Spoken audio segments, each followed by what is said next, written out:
meio inverso aí, talvez a Previdência precise estar mais atenta e orientar mais os próprios empresários para que eles passem a fazer ações e campanhas, né, dentro de suas empresas. Existe também o problema das doenças decorrentes do trabalho, que são considerados acidentes de trabalho, mas não são, não é um acidente típico, a pessoa não é como o caso do Flávio, que sofreu um choque, aí a doença, ela vai se desenvolvendo aos poucos, por conta do trabalho que a pessoa executa, e aí até que se perceba que essa doença decorre do trabalho, aquele trabalhador já está prejudicado, já está permanentemente incapacitado. Esse tipo de doença é conhecido como doença ocupacional, né?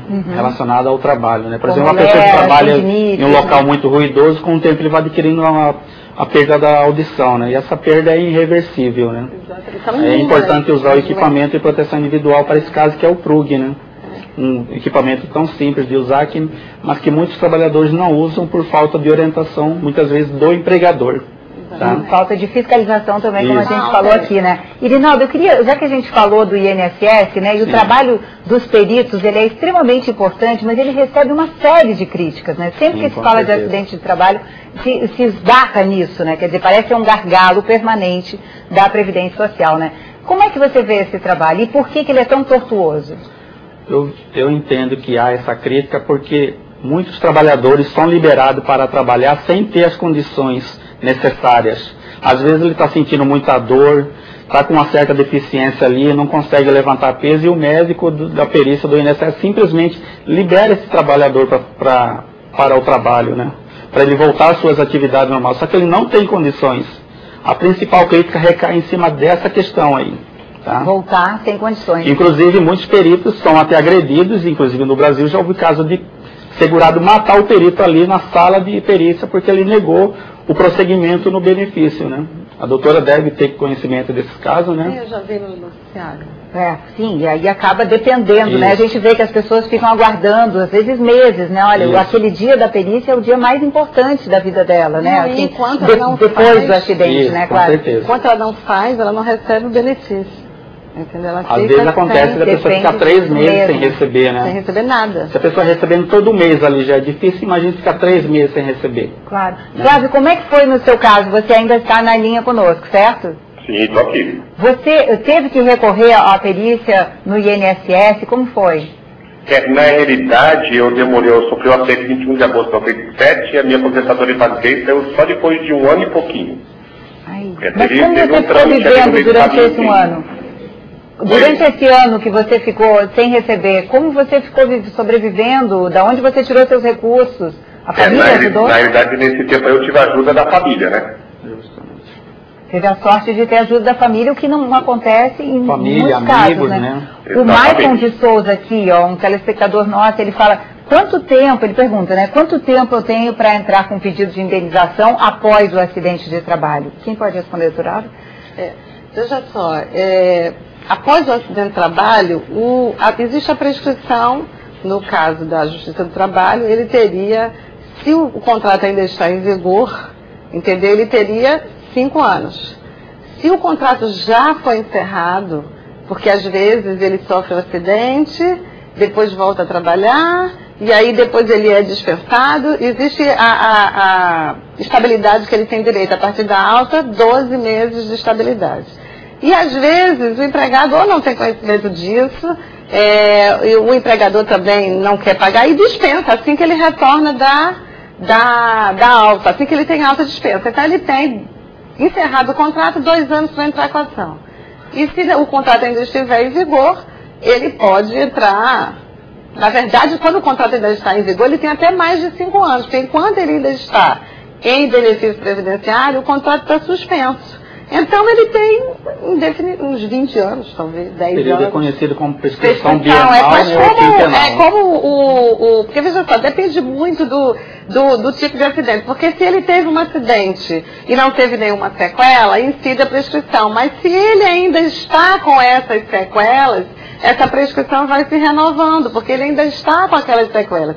Existem sequelas que são, não no caso quando o contrato é extinto, porque quando o contrato é extinto existe um prazo de 2 anos para ajuizar a ação. Mas no caso que o contrato está suspenso, que é no caso quando ele está em gozo de benefício, e as sequelas ainda permanecem, na verdade está latente ali ainda, o contrato ainda está em vigor, a qualquer momento ele pode entrar com a ação.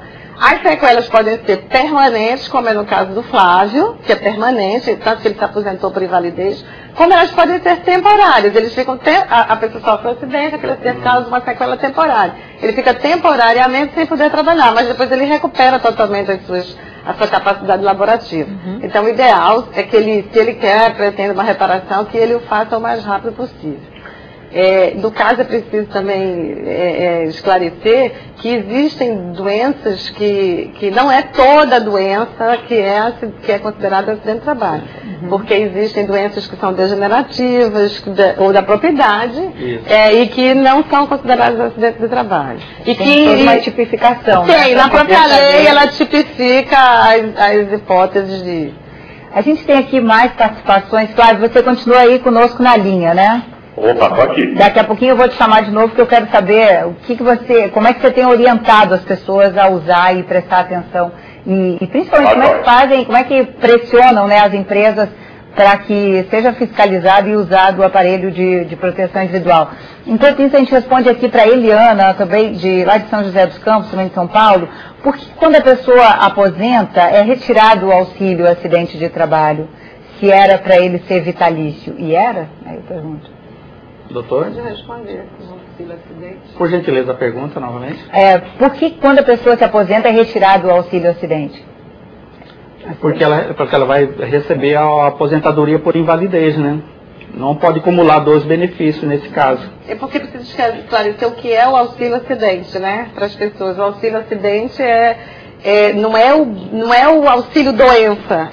Quando a pessoa fica com uma sequela, ela passa a receber um auxílio acidente, mesmo que ela retorne ao trabalho. Se ela tem uma sequela, ela fica recebendo esse auxílio acidente, que é um tipo de benefício diferente do auxílio doença. Não adianta nem ela buscar, não adianta nem buscar a justiça. Não, isso é um benefício previdenciário, né? A lei da Previdência estabelece assim.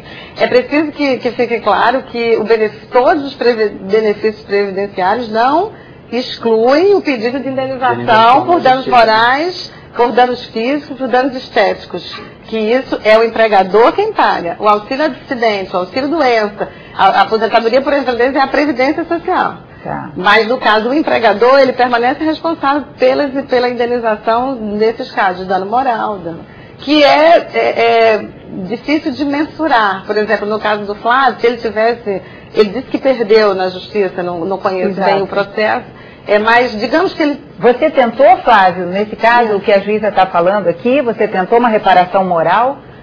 Não, exatamente, eu tentei essa reparação só com a companhia, né, a Copel do Paraná, não contra a empresa. É porque você era de uma empresa terceirizada, né? Isso, eu trabalhava numa empresa terceirizada que trabalhava junto com a companhia. Aí eu entrei contra a companhia, mas aí eu perdi tudo. Eles alegaram que a culpa era minha, que eu tinha que ter usado os detectores e não deveria ter subido em cima da escada. Sim. Bom, e aí, Flávio, então, aproveitando, o que você tem dito nessas suas palestras, nas suas orientações? Eu até queria repetir aqui, a Adriana Leves pede para o pessoal colocar aí o blog, o site, né, que o Flávio mantém, porque eu acho interessante que as pessoas possam ter mais informações sobre isso, e o Flávio tem se dedicado a isso, né, nos últimos anos, a fazer com que as pessoas... Tem como a gente colocar o site? Olha lá, amputadosvencedores.com.br. Flávio, por favor, como é que tem sido a sua orientação dos trabalhadores? Há uns 3 anos e meio atrás, eu comecei a fazer palestra pelo Brasil. Então, em 3 anos e meio, eu completei 400 palestras pelo Brasil. E eu percebo que as pessoas tentam mostrar uma foto, tentam mostrar um vídeo. Só que o trabalhador, ele sempre pensa, comigo nunca vai acontecer nada. Né? E quando eu faço a palestra, minha palestra dura em torno de 1 hora e 10 minutos, aí todo mundo vem me abraçar, vem me cumprimentar, porque eles estão vendo um depoimento ao vivo. Eu conto toda a minha dor que eu passei. Eu conto o que eu passei dentro do hospital, eu conto o que eu passei, entendeu? Eu conto um pouco da minha motivação, eu conto um pouco da minha superação. Então ele sai assustado da palestra e eu fico feliz com ele. Eu sempre comento com ele: preserve a sua vida e garanta seu bem-estar. E não faça igual o Flávio Peralta fez, que senão você vai ter que carregar isso aqui pro resto da vida. A empresa está ali e ela vai continuar. Só que quem vai carregar essa sequela, você pode ter certeza que é você. Aqui tem mais a Vanessa, lá de Sorocaba. A gente está com muitos paulistas aqui fazendo perguntas, né? Ela quer saber se a empresa pode dispensar um funcionário logo após o acidente de trabalho. foi como eu falei inicialmente. Ele, depois da alta médica, ele tem 12 meses de estabilidade. Então, durante esse período, ele não pode ser dispensado. Se ele for dispensado, a empresa vai ter que pagar os salários desse período ou até reintegrá-lo, porque o pedido do empregado pode ser a reintegração imediata. Se não der tempo do processo ser julgado até o término da estabilidade, ele vai ter que pagar a indenização desse período. Vamos ver, Iranilda, aqui, ó, está sem, deixa eu ver, como é que é o nome dela? Neide. A Neide Pinto Santana é lá de Salvador. Ela está com 55 anos, está sem poder trabalhar há 9 e sem receber auxílio há 3 anos e 7 meses.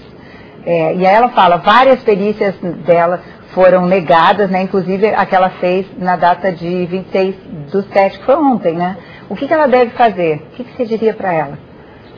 No caso dela, ela vai ter que procurar um advogado especialista nessa área para que possa estar orientando-a, né? Na área de? Previdenciário, né? Tá. Ela não esclareceu. Ela não esclareceu se foi acidente de trabalho ou se era doença, né? Se é doença, ela não esclareceu. Não está claro aqui o que é. Aí, no caso, a orientação dele está correta, tem que procurar um advogado especializado nessa área. Tá. Adriana Leves, ainda temos um tempinho? Temos um minutinho, vamos ver se a gente consegue responder aqui o William, porque ele fala uma coisa que eu acho importante.